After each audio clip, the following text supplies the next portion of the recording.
Hi, this is Gene Skaggs, and this is Andrea, and we're doing a quantum touch for a quantum world. And today we're going to be talking about kyphosis and tech neck. We're going to explain the difference, and we're going to focus on the tech neck.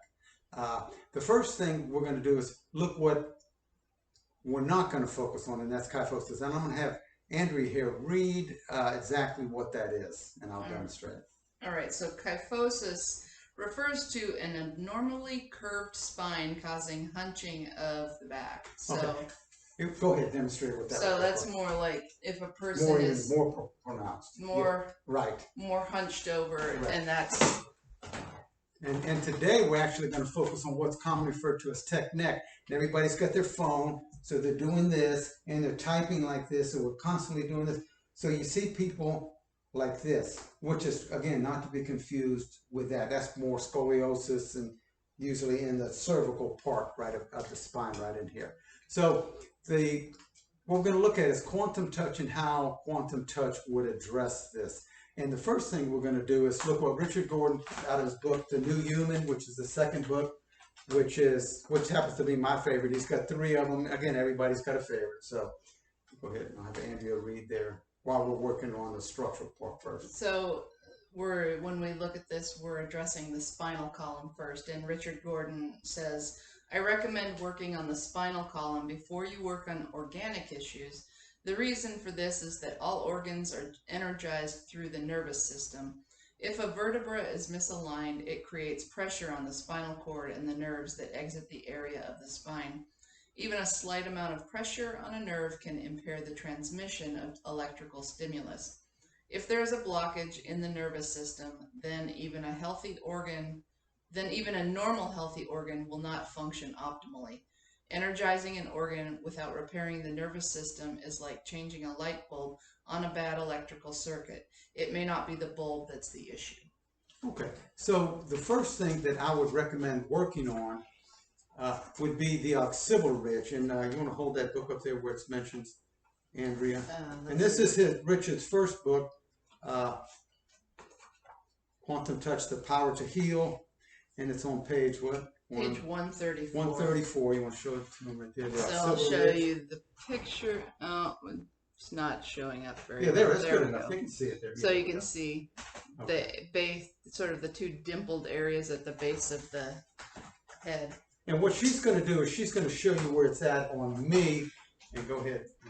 So when you're looking at the base of his skull here, this area right here, and so when you look at him, he's a little bit higher on the left than the right, just ever so slightly. So I'm going to adjust you.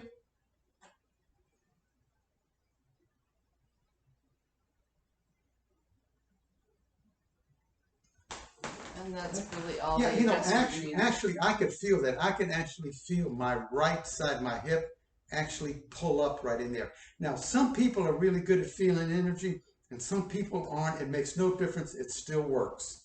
So that would be the first part that we would work on right in there. Now, the second part, I would recommend you want to get back to the New Human, and we're going to look at, this is on chapter 19. He talks about, go ahead.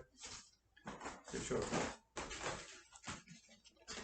Tell them what that is. Yeah. So we've got the sphenoid bone there. So imagine sort of the mask of the face. So behind your eyes, this area behind the skin. So. Okay. And what you would do is you kind of tripod that area right there and run energy in there. That would line it up.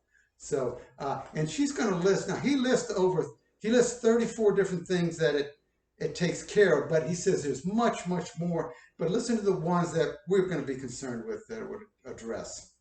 Yeah, and so the list mentions scoliosis, spinal misalignments, joint inflexibility, and back pain. Okay. So. Right. So that would. So what we're going to do when you adjust the occipital ridge and the sphenoid, and you do this by running energy, and he talks about that in great detail. The occipital ridge in his third book. So I would recommend getting that one also. So what we would do then is after we did that, I would work on the atlas and axis, which is the C1 and C2. They're commonly referred to as the yes and no muscles. These are vertebrae, I'm sorry. These allow the head to do yes, and they allow it to do no. So when you do that, when you align the occipital ridge, the physnoid, the atlas axis, and the C3, 4, 5, 6, 7, what it does there, it pulls the shoulders back and pulls the head back. Thank you. And I know when I first started doing this, my first time I had got a quantum touch treatment, the first thing I know when I got off the tables, my shoulders were back and my head was back and my eyes actually seemed to be wider. So what this does, it'll greatly help pull that back. It also helps release the pressure on the thyroid, because what happens is when the head goes forward, you start to pinch the thyroid. Then you get women say, I'm having trouble losing weight. Well, it's because your thyroid is pinched. So a lot of times just getting that back right there will also help with your weight there. So you want to add anything else to it, Andrea?